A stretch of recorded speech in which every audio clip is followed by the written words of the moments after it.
So, are you ready, my love? I'm ready, darling. All right, we are going to get started. So, I want to welcome you all to another session of Boss Talk. So, Boss Talk was created back in 2018 as a way to connect other entrepreneurial women through stories. Far too often, we see the highlights that we post on social media in places like, oh, hey, look, she's speaking over here. Look, she's got this book that came out. Look, this is happening. This is happening. But we don't often see the rest of the journey that led to that particular win in their career. So during Boss Talk, we actually put aside that need to present ourselves in a certain kind of way. And we have those candid conversations that aren't typical for us to feature on social media, about the rejections that we had, or the times that our book proposal was just like, nope, don't like it, don't like the idea, it's a terrible idea, nope, we don't want you to come speak here.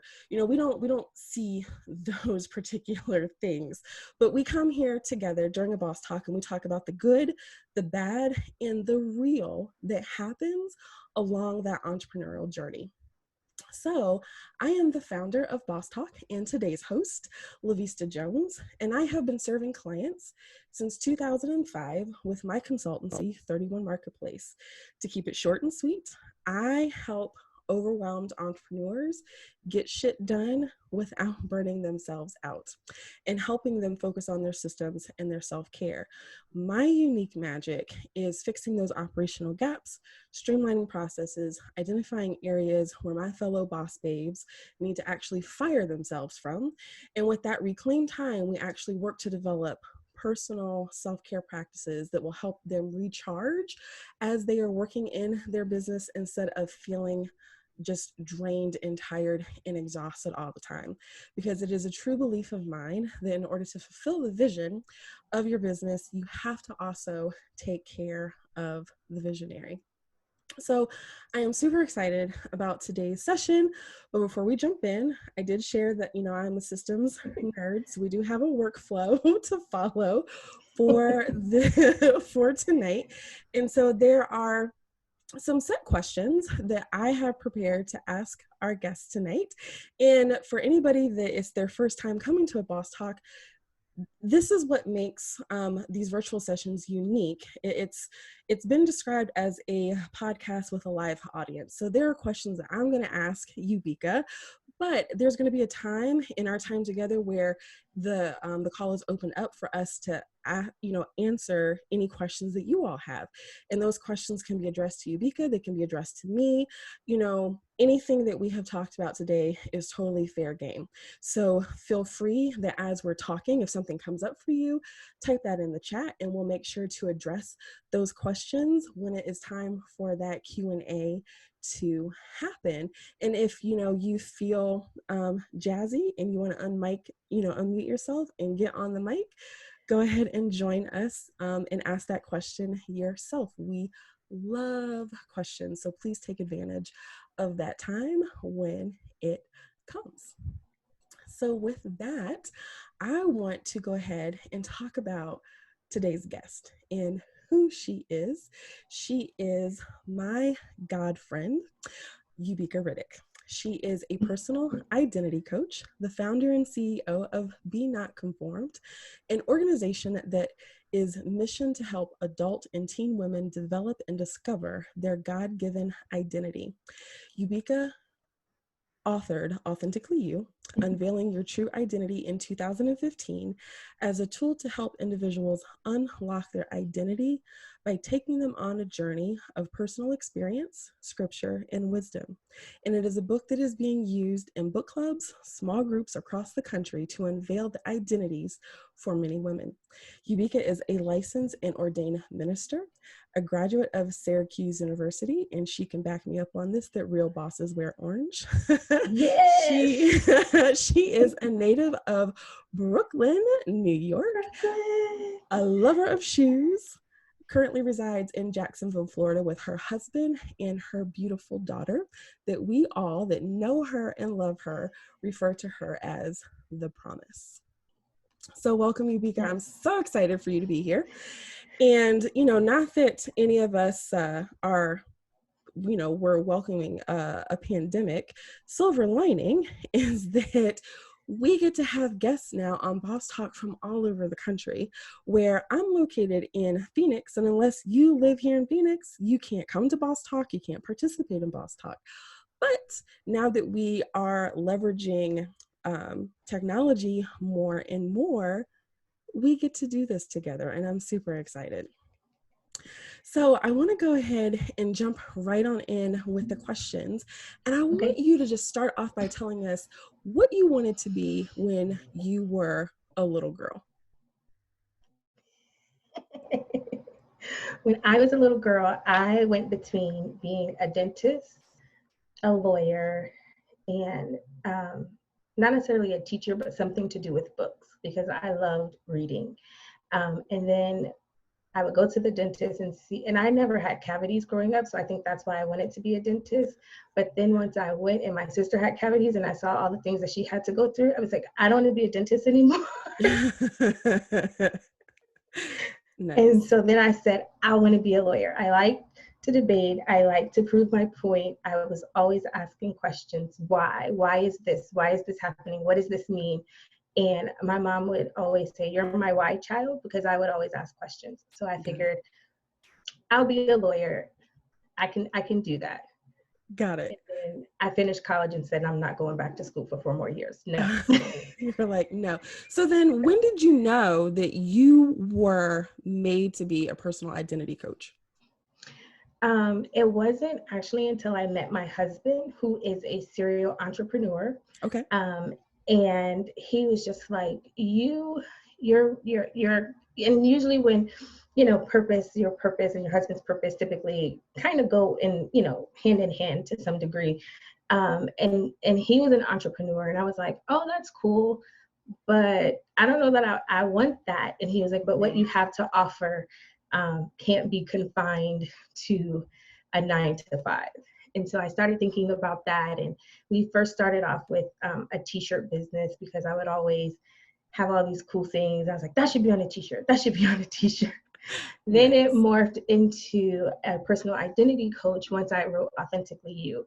And I struggled with self-esteem for a very long time, probably until I was about 25. And then I decided, okay, I'm done with trying to figure out who I am. And then I just God took me on this journey to embrace Yubeka and all of her many flaws and ups and downs and things that I liked and things that I didn't like about myself. And I had to be okay with that and then start changing the things that I needed to change for me and not for other people. I love that. And so once we got through that journey and I authored the book through my wonderful coach who's on the call, she was like, yeah, I think you just need to, this is your lane, is helping people discover their identity because you have such a passion for it. So that's when not until like 2015, 2016, did I realize that, oh yeah, I can do entrepreneur stuff. It doesn't have to look a certain way. Got it. So carving out entrepreneurship by your own terms. Correct. I love it. So I know the book came out in 2015. So is that when you would say like everything kind of kicked off with the business for you? Yeah, pretty much. I got married in 2013. We settled kind of into our marriage in, like 2014. And then I had started writing a totally different book in probably like 2014, 2013. And then at the beginning of 2015, God was like, yeah, no, that's not your book. I mean, like I was literally almost finished with it. I had to like go back and put some scriptures in, and then he jacked it all up and was like, no, that's not what we're doing. And so I had to be okay with that. And then we totally shifted. And it was, this is how many pages, this is how many chapters, these are your like minute details. And I was like, oh, okay. And so at that point is when I was like, okay, I can, you kind of get into this rhythm of author and writing, and my husband is marketing, that's his background. And so I'm like, yeah, you do the marketing and I'm going to write. And so I think that's when it finally like settled in. Got it. Okay. And that's when your path began. So tell us now, so you're about 5 years or so into your business.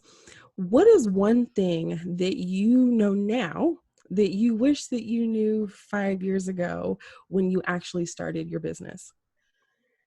Um, that your business is what you make it. So Mm, the amount of effort that you put into it is the amount that you're going to get out of it. And I will honestly say, in the past 5 years, I have not, and I'm going to be, because we're going to keep it real, I have not put as much effort as I could have into authentically you or be not conformed as I could have. Not saying that I haven't put any effort in, but I had to recognize that there were seasons for different things, and some because of fear, sometimes I didn't take advantage of those seasons, of those opportunities. And looking back now, it would be, even if you're afraid to take advantage of the opportunity, do it anyway, mm, because you never know what's going to come out of that opportunity. And so now I find myself saying yes to things that I wouldn't have normally said yes said. to, like boss talk. Even though in my heart I've always wanted to be on boss talk. So what would have kept you from saying no to me? Because I didn't feel like I was qualified. I didn't feel like I was, because Mm, I wasn't doing everything that I could have been doing in my business. Right. So I was like, oh no, I can't. I'm not. I pushed my own self away from the table. Right. got it. I didn't even say, oh, let me see if I can get an invitation. I just didn't even try. Got it. And so now I'm saying yes to things that I am uncomfortable doing, but it's still an opportunity for me to get comfortable doing it. So Got it. even if you think that you don't deserve a seat at the table, and this is what I constantly tell myself, um, sit down anyway. I love Sit that. down at the table anyway. I love that. And that coach that you mentioned, she happens to be my coach as She's well. awesome and amazing. I love She her. is. She is awesome and amazing. And she doesn't have to remain a secret. Her name is Aisha Cogborn, and she is Yay! great. She is the founder of Epiphany Institute. And I have had the opportunity to work with her for the past 2 years, and she's absolutely amazing. And one of the things that she says and has had to say to me repeatedly is that you don't have to be perfect to make an impact. And I think that that perfectly sums up what you were just talking about, thinking like disqualifying yourself, saying, hey, I'm not at this level, so I can't even have a seat here at this table. But that's just, it's not true. And very similar to you, for the longest time, I like just sat on everything that I'm doing with self care with my clients, because I looked at my own self-care practice like, but it's flawed, and it's, it's not as consistent as I want it to be, and it's not this and it's not that. And so because I, was looking at, it not being this like picture perfect thing that, I wanted it to be for myself, which it never will be. It was just like, I'm not qualified to help anybody else, which couldn't be further from the truth. So thank you so much for sharing that insight and that revelation that you've had that is now giving you access to say yes to so many more opportunities for yourself and for your business. I love that. No, thank you. Thank you for this opportunity. I really, really appreciate it. So I don't take it for granted at Oh, all. thank you for saying yes. Thank you. Thank you. Because, Absolutely. otherwise, like, unless, we talked about earlier, unless, being kind of forced to make some pivots and some changes and to leverage technology more. Because, just like I was talking about at the beginning of the call, technology is my Mm-hmm. friend until it's not my friend. And like today, it hasn't been my friend. And so it's just like, okay, like, but it's the silver lining that I do get to talk to other boss babes that are across the country and not just here in East Valley, Arizona. So I'm so glad that you said yes. So I want to talk about what you would consider one of your greatest business successes in the 5 years that you have been in business. What's one thing, if you look back over that time, that you would think this is one of my great wins? I think one of my great wins was actually at the church that I used to go to in Phoenix, Faith Christian Center. Our women's team, women's department, we actually did a whole event around Authentically You. And it was a masquerade party. And and I got to speak and present and minister to about 100 and some odd women on the subject of identity. And we read it for the book club, our book club at the time. And that had about 1,000 plus members. So every week we were reading a chapter, and I was able to minister and pour into the lives of 1,000 plus women. And then at the event, I was able to minister and skit and dance, and ultimately just face to face with these women. And just the reaction and the response, not that you do it for reaction and response, but the breakthrough that people got in that moment was, for me, probably one of the biggest blessings to me.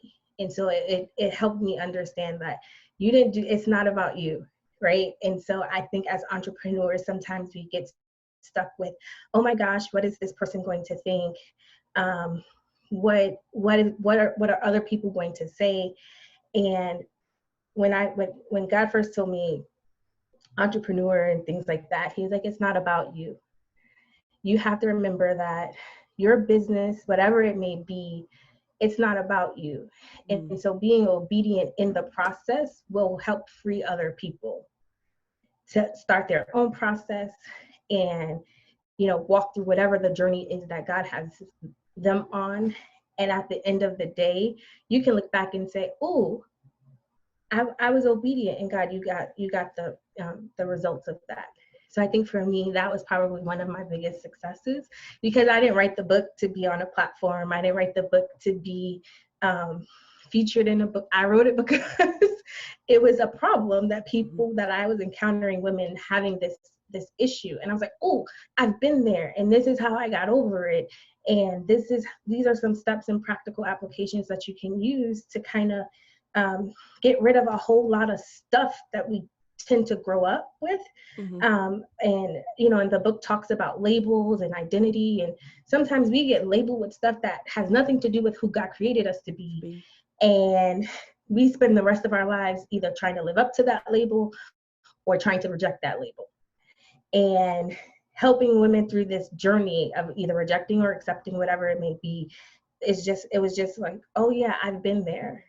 I spent 25 years doing that. I know what it's like to be on the other side. Let me help you get to the other side. Got it. I love it. I love it. So that, I think, would be like the highlight, right? That we share. Like, that's something that is definitely going to be, I think, if we go through the archives of Yubeka, like, this is on the highlight reel for real.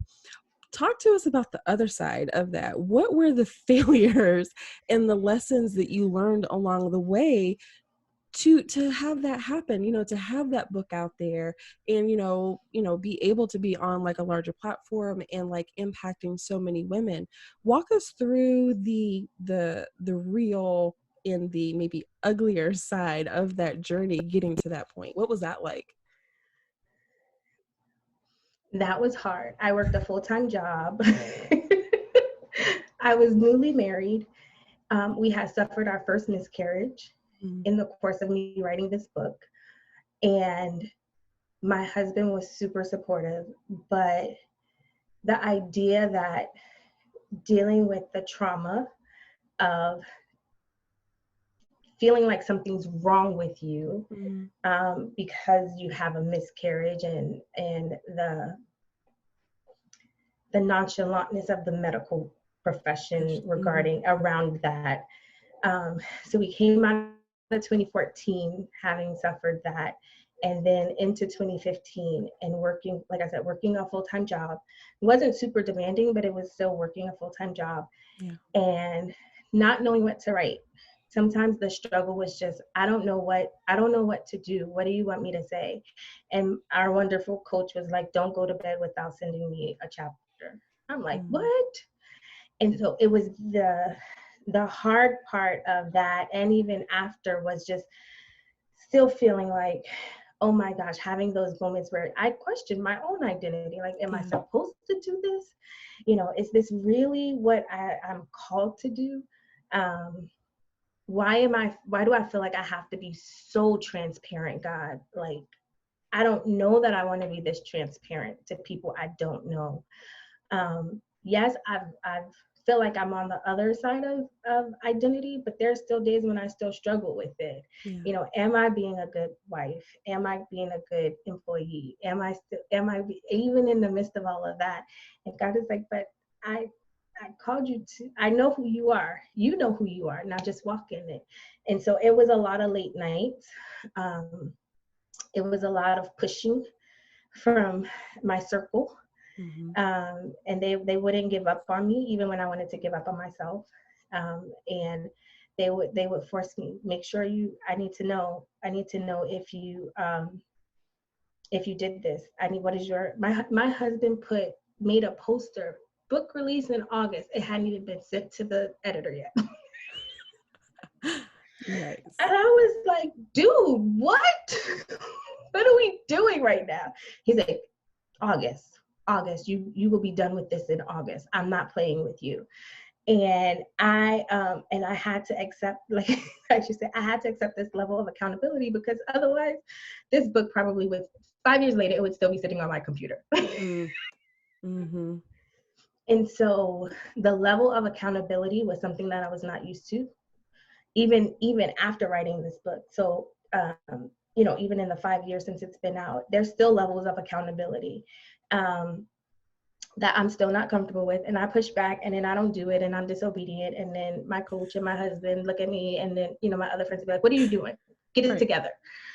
Suck it up. It's not about you. And sometimes you need that reminder, right? And the Say struggle that again for the people in the back. It's not about me. It's not about you. I promise.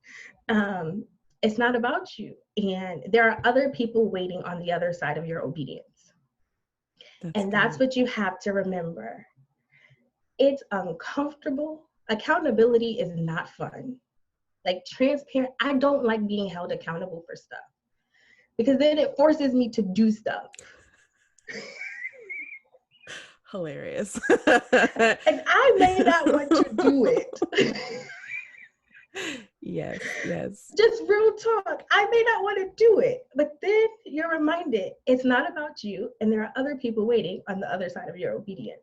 And Absolutely. So that's where the accountability comes in. And it's uncomfortable. If you said, nobody wants to be uncomfortable. Nobody wants to be uncomfortable. But I mean, if you would just get around to just doing what you know you're supposed to do, you'd be all right. Maybe, yeah. Maybe, but you'll get another opportunity. And then the other thing too is like, what attitude are you doing it with, right? Mm-hmm. Are you doing it with a good attitude? Or are you like, oh, are you huffing and puffing along the way? And that's, at the end of the day, it's like, what's the attitude behind it? Yeah, absolutely. So in the midst of all of that, accountability was probably rough, dealing with all of the, like I said, the trauma and all of that, and just the pushing of it made me uncomfortable. But it's out. I've released an ebook since then. I was a co-author on another book last year. So, it's uncomfortable. But I heard another quote that greatness lies outside your comfort zone. Yes, absolutely. So get out there and be great, even if you're uncomfortable. Yes, go out there and be great. So it's funny that you talk about that other book, because so some of you may or may not know, but Yubeka and I were actually part of an anthology project together called On Purpose. And this is put together by our coach that we gave the shout out to. And so I know that you wrote a lot about dealing with identity in this book, and about maybe more so around like people pleasing and how that has tied in to the identity struggles that you have worked through.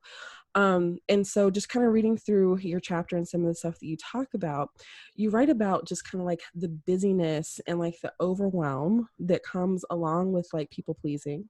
So I would love for you to talk to us about how dealing with like people pleasing, all those expectations, how that overwhelm maybe showed up like in your life, in your business. So people pleasing is huge because I think people don't even realize that they're people pleasing when they're people pleasing, if that Mm, makes sense. And a lot of times it's saying yes to things that you should be saying no to. It's having a conviction that if I say yes to this, I'm maybe saying no to God, right? And I found myself super busy, like just saying yes to a lot of things. And my husband was like, what are you doing? He was like, we need to slow down. And so mm, we made a point, a very conscientious effort to take one weekend out of each month and say no to everything except each other. So this was our weekend. We weren't filling it with commitments. We weren't filling it with friends, although we love our friends. We loved the people we hung out with, but we just needed time to just pause. mm-hmm. And that was hard because I'm a very social person. My husband is What? not. I Yeah. know he's not. And the thing about it is though, I am, but I'm not. Like I love to be around people, but sometimes I don't want to be. I'm an intro extrovert. I'm both at the same time. I'm an ambivert is what I heard it called. I was like, that's perfect. Yes, Yeah. because there are times when yes, I do love to be around people, but I'm very selective about the people who I want to be around and spend time with. Um, and then I'm also an introvert where I'm like, I want to talk to nobody, and I'm Mm-hmm. okay with that. Give me a corner in a book. And so what I was finding was that my business, I wasn't focused on it because I was so busy saying yes to a whole lot of other things that I should have been saying no to. And that kind of set me back in terms of moving forward with it. And then we just finally, I was like, okay, Lord, what does this look like? And so in the midst of that, we had 2 more miscarriages, so dealing with those and your body. And then when that happened, um, good God, everything paused. Mm-hmm. And it was just going through the motions. I was going through the motions. I was okay spiritually. I was okay. Um, I was okay spiritually. Mentally, not so much. Physically, not so much. But from the outside looking in, you would think it was everything. Emotionally, not at all. But I had to, what I told myself was be strong, be strong, be strong. I didn't give myself enough time to properly grieve, Mm-hmm. and I didn't give myself enough time to properly process what was going on. Now, I attacked it in the spiritual realm, but I didn't do a good job of processing it here and Yeah. now. Yeah. And so, in the midst of that, you know, the business, it wasn't something I was focused on. It was like, yep, this is great. The book is out there. Am I worried about market? I wasn't worried. It wasn't even a thought. Um, it wasn't at the top of my list, but I kept going through this motion of saying yes to stuff that I should have been saying no to allow myself the time to process what I needed to process, and then ultimately move out of that space and into a healthier space. And so um, so that was kind of the 5 year period of what does that look like with people pleasing, because I was trying to be this strong, I got this, we Yeah. got this, we're good, we're in faith. And it wasn't that our faith was lacking. It was just my body was like acting a fool. Yeah. Yeah. You know what I mean? And so it wasn't something that I was conscious of that I was doing, but I was filling it with people, with events, with saying yes to stuff that I should not have been saying yes to. Yeah. So Yeah, and that I totally understand, especially like your motherhood journey, because we have similar yes. experiences with losing children, and just everything that comes along with that, the spiritual, the emotional, the physical, like you said, like giving your body time. And then, reconnecting that relationship that you have with your body. Because it's like, at some point you're like, hey, you failed me. But, Mm-hmm. becoming okay and becoming friends again is the way that I kind of like look at it with your body.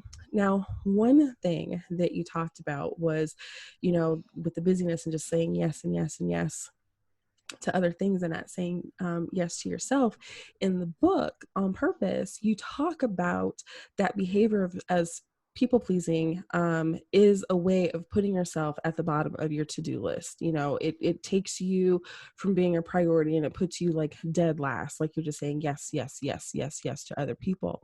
And you in the book describe this as a prison of your own making, because you were just performing then at that point for recognition. And so looking at performing, you've got to like hit the mark, you've got to do everything perfect, you can't lose your cool, you have to be level-headed. Talk to us about how your experience through identity and getting over the people pleasing, how has that shaped how you currently define self-care for yourself? So I'm glad you asked that, because and it's kind of what I wanted to talk about tonight is Mm-hmm. grace, right? And I know people are like, oh my gosh, grace.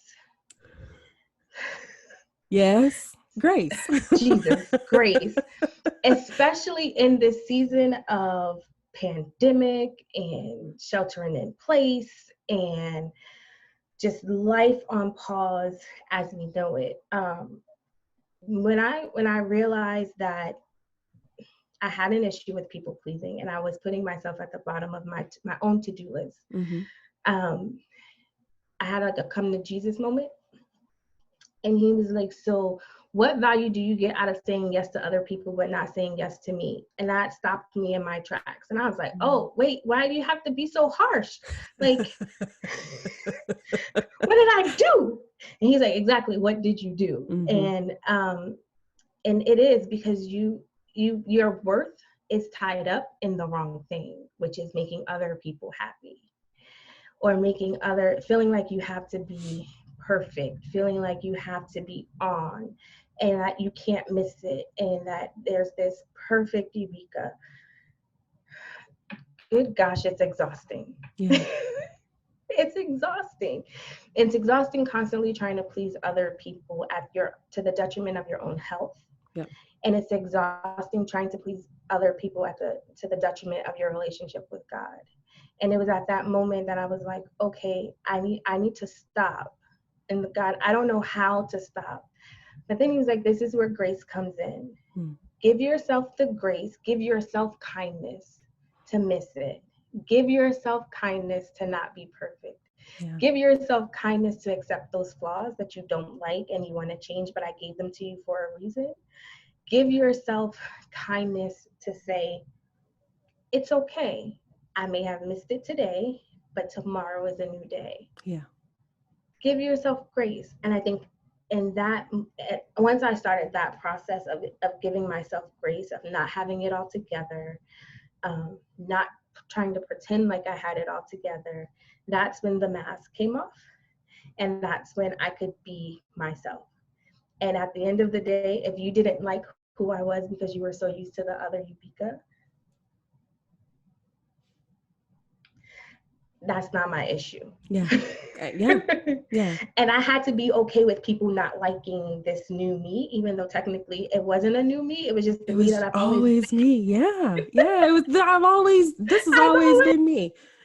Yes. this is who I've always been, but I had silenced who I was for the sake of not making other people uncomfortable. And I'm not saying do things like without tact or things like that, but but this is who I had always been. Mm-hmm. And so for me, it was just walking in this, like a butterfly, walking in this freedom and this newness of who I am, and extending myself grace and understanding that it's okay.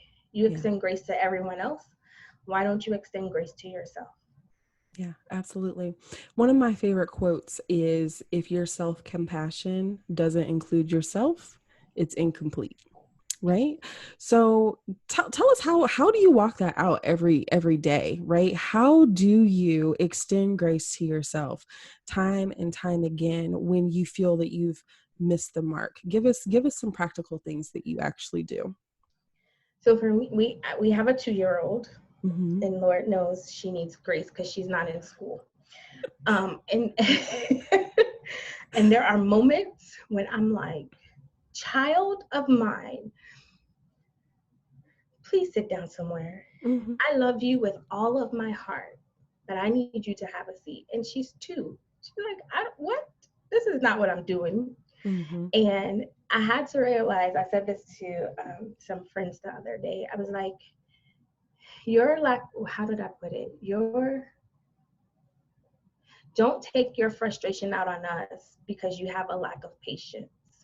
Something to that effect. Yeah. Your lack of patience does not equal frustration on our part.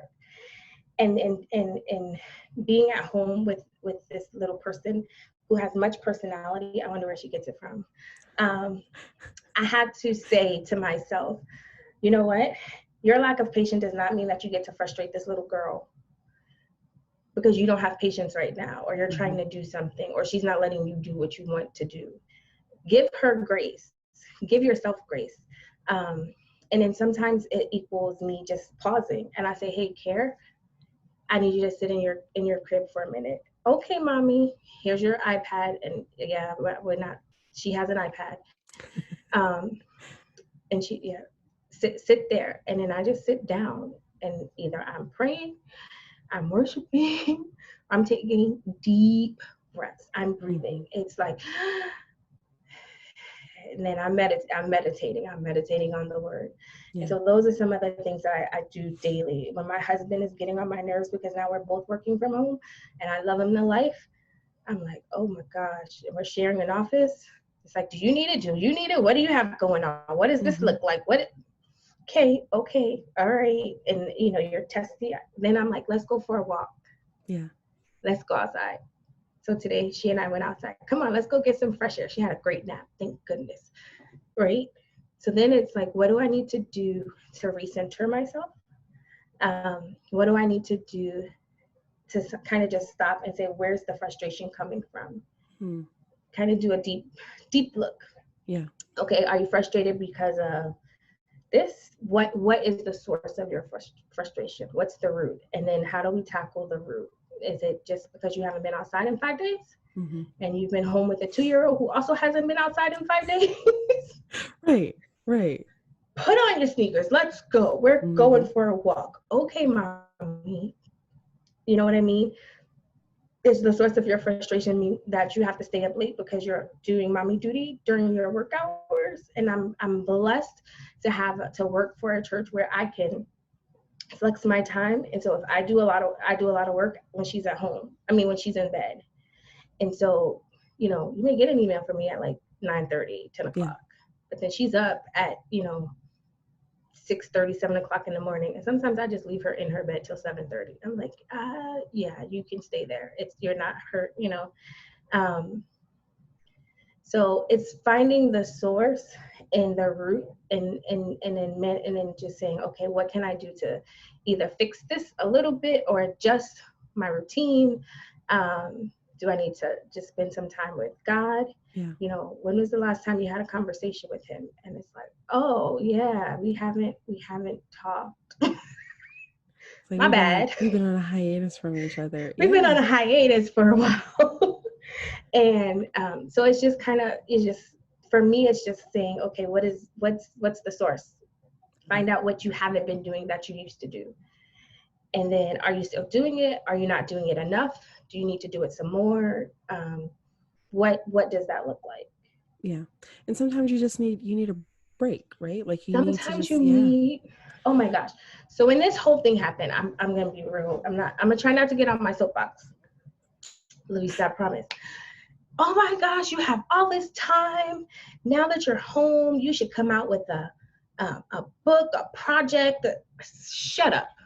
I should not be coming out Yes. with anything. Yes. Like if you knew what my day was like you would not be saying this to me. Like, yeah. People are like, if you don't come out of this with a new whatever, a new hustle, a new this, a new that, then you should be. It's not that you didn't have time. It's just, I like, Yeah, I've seen posts like that. It's not that you didn't have time, it's that you lack discipline, you right? lack And it's just discipline. like, shut your face, right? Like, let me tell you about discipline. Yeah. Discipline is getting up with a 2-year-old at 6:30 in the morning because she's up. Yeah. That's discipline. We're not on vacation.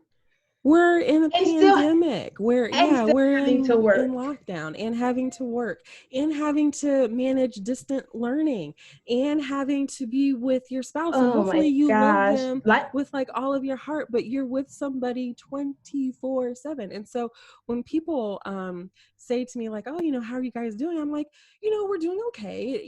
From a work standpoint, it wasn't much of a transition that we had to deal with because we both work from home anyway, but the transition was the 24/7 around each otherness, right? Like we're kind of homebodies anyway. That's just kind of how we're wired.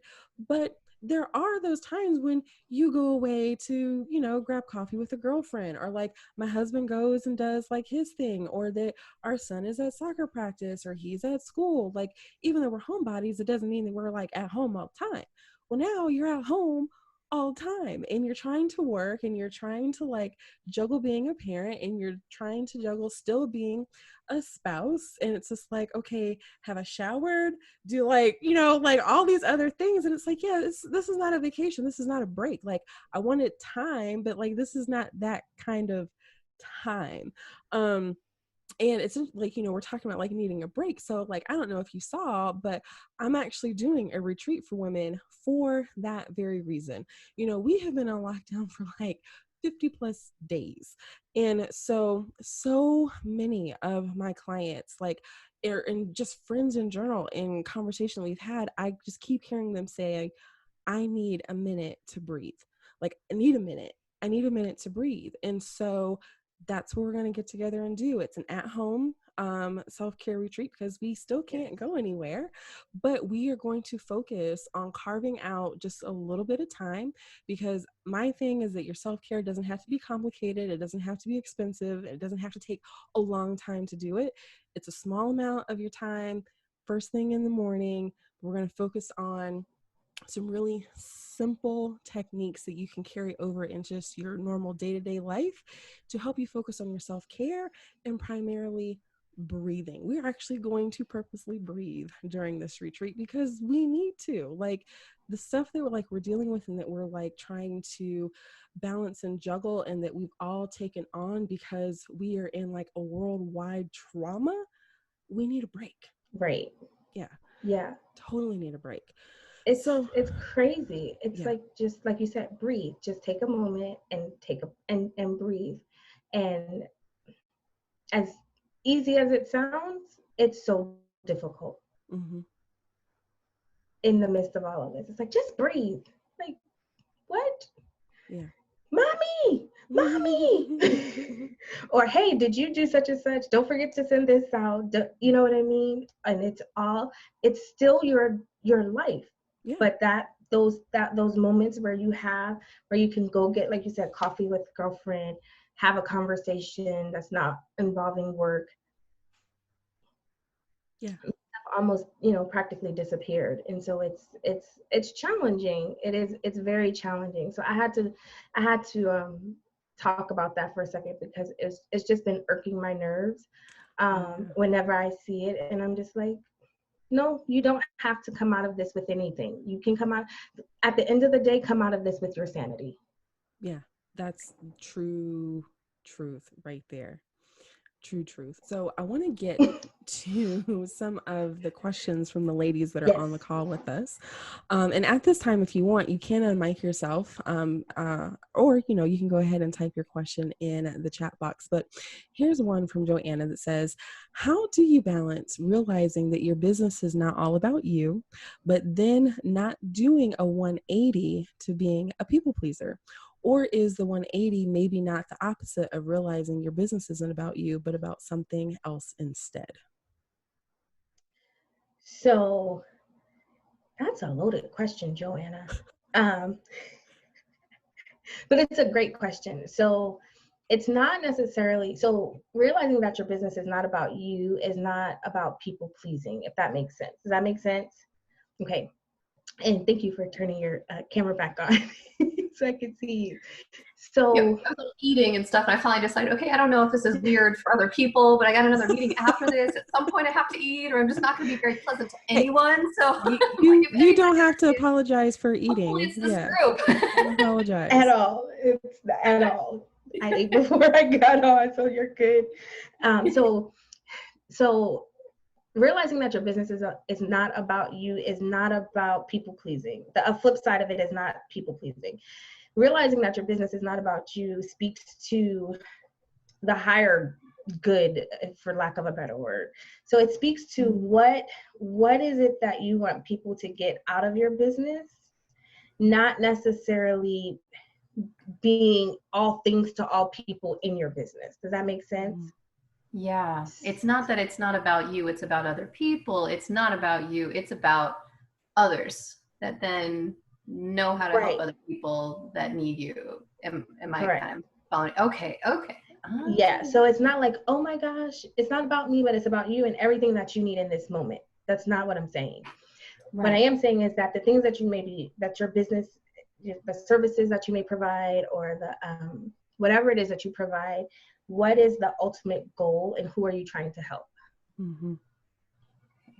That's what I mean when it's not. So when you don't feel like doing something as it relates to your business, then it's not about you, because it's ultimately about helping the people that you're called to help, not at the expense of yourself. But that's why you put your business in place, and that's why you have Lavista to put systems in place for you. Because then you can do that effectively without saying yes to everything that they may ask. And it's just like, I don't have anything left of myself to give. That's when it's a people pleasing. That's when you shift it from, it's about the greater cause, so it's about the pleasing the people that you're serving. Okay. If that makes sense. Yeah, and once you're more focused and clear on who you are serving, then you can say no to and then you say no to the people who, like I say all the time, like not everybody can handle me in my personal identity coaching, because sometimes I tell you stuff and you don't necessarily like it. I never apologize for what I say, but I always apologize for my tone if it comes out wrong. If that makes sense. Like, I'm not going to apologize for what I say, but I will apologize if the tone behind it is harsh. But not everybody can handle that. And so then I know that those people that can't handle that, they're not who I'm called to. And I'm okay if you say, you know what, this is not, oh, you're not my person. Okay. Okay. And then let me walk you through to find someone who is. And then the people that God sends to me, they can handle it. So then I'm not trying to make myself something that you're not going to get you're not going to get anything out of it, because now I'm doing it to please you, and that's not my goal. Yeah. Gotcha. Thank you. You're welcome. So good. So good. Now, I know that, I've been reading along in the chat, and so we've got several moms that are here with us, and, we all have these little bundles of joy, these little blessings that we have in our lives. But, little people, the short ones, they can push some buttons. And so what would you say, and it's not just to the moms that are on the call, but what would you say to the women that are here with us, to the women that will be listening later? You know what, I literally have just lost my shit today with everything that's going on. I've lost it. how do I extend grace to myself in those situations? How do I do it? You say, I lost it today.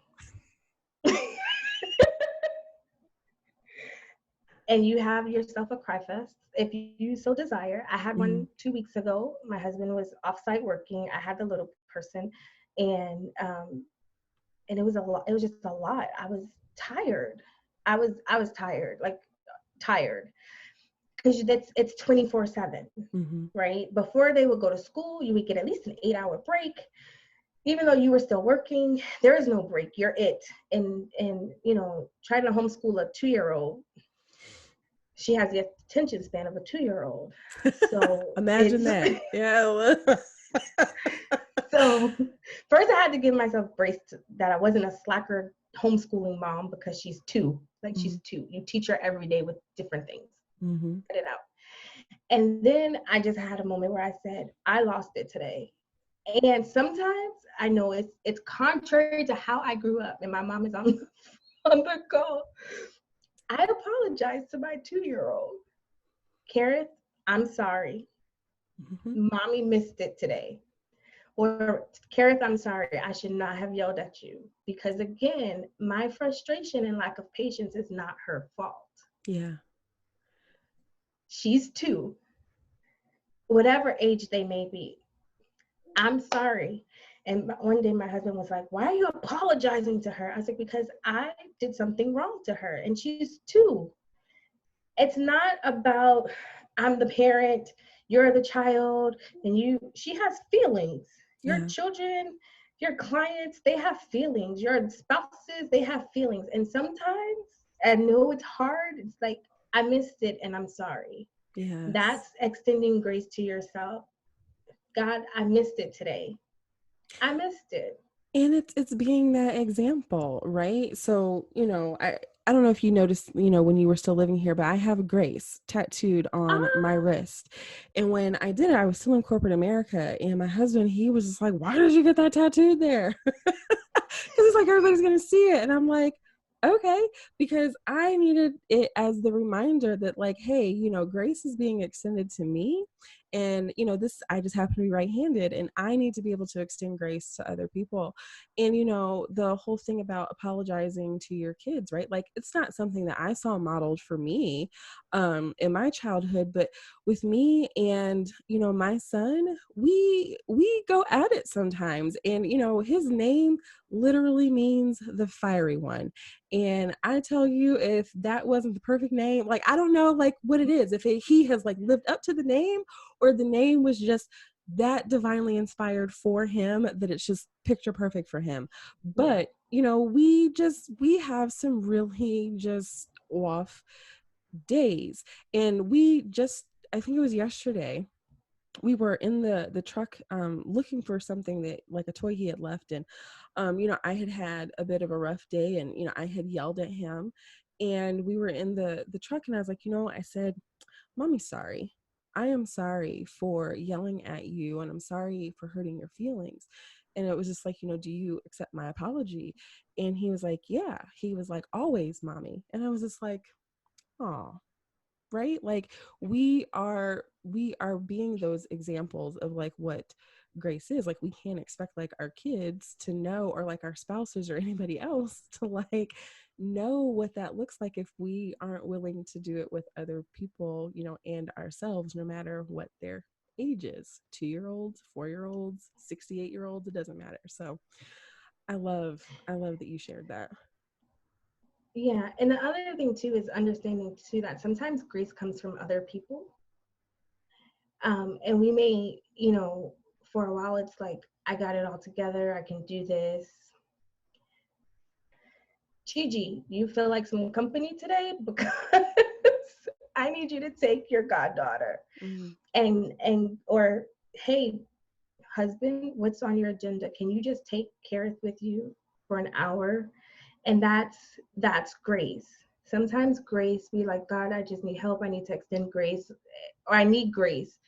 And then when someone offers, particularly before the pandemic, when someone offers, oh, do you want me to such and such? No, it's okay. I got it. No, take them up on it. Yes. Take, Yes. trust me, if you trust the person that's asking, take them up on it, because you know that their heart is to help you. And that's grace, right? And so it's like, oh my gosh, I need grace. And then it shows up in a person and you're like, I didn't ask for that. Yes, you did. You asked for grace. Here it is. Yeah. So take advantage of that. Like Joanna said, yeah, FaceTiming, sometimes just getting together with your girlfriends. You know, I have a group of girlfriends, we get together once a month, every 2 weeks or so. And it's just refreshing. And it's just like, oh, this is grace. Yeah. Yeah. This is Absolutely. grace. So what is one thing that you would want any entrepreneur listening to your story to walk away with? That sometimes it doesn't look like other people's journey, but it doesn't mean you stop walking. Yes. I love that. I love that. So I know that you have a gift for those that are in the Boss Talk community. Tell us about that real quick before we wrap it up. So I, in this 5-year time period, I came up with an ebook called "I Am Enough," because I had to remind myself that no matter what, I'm enough. I don't owe anyone else an explanation. And so it's an ebook. I'm giving it away for free on my website, bnotconformed.com. It's 40 declarations that you can say to yourself, one every day for 40 days. And ultimately, it's going to be 365 days. So you get the inside scoop early. It's an ebook. You download it and you just read one declaration. And it's an I am statement. So I am, because for a long time I thought I'm not creative. And then in this journey of identity, God was like, you are creative because I'm creative and you were made like me. So stop saying that. And so it's one of them is I am creative. And then it has a scripture. And then it kind of just talks about what that looks like on, practical. So if you go to B, there's no E after the B. So B, look, I'll type it in the chat, bnotconformed.com. And then the code is Boss Talk, all one word. It's not case sensitive. And what I'll do, Yubeka, and for everybody else that is listening, when this recording goes out, I will make sure to add that information to the email so that everybody can get a chance to, because I've had it when it first came out, and I love it, so that everybody can have a chance to download that and start, and not even just download it, but use it, right? Like use this tool and speak those affirming things to yourself, because the things that you say to yourself are so powerful. And you can skip days. You don't have to go in order. You can find one that you need for the day. And this is because there's no date on them. It just says day 1 day. You can start on day 15 if you so desire, and then just loop it back around. There's no, just find one that works for you in that moment, and then just say that affirmation. I love it. And I'm working on another project, but I'll tell you about it later, and then you can let them know. Awesome. June. It's gonna launch in June. I'm excited about it. So I'm excited just knowing that there's something that's coming. Yes. I'm taking my steps. Awesome. Well, it has been a joy being able to have this time with you. I have so enjoyed our conversation and everything that you have been so willing to share with the community. So I will make sure that we get your information out to everyone so they can go out and get the book with the code. And thank you so much for your generosity of giving that resource to us for free. I so appreciate that. You're welcome. Yay. And so thank you again for being here. Thank you all that joined us live as well. Hopefully you all had a great time with us, and we'll share this conversation with others. And so in the meantime, y'all take care of yourselves, and until the next Boss Talk, bye.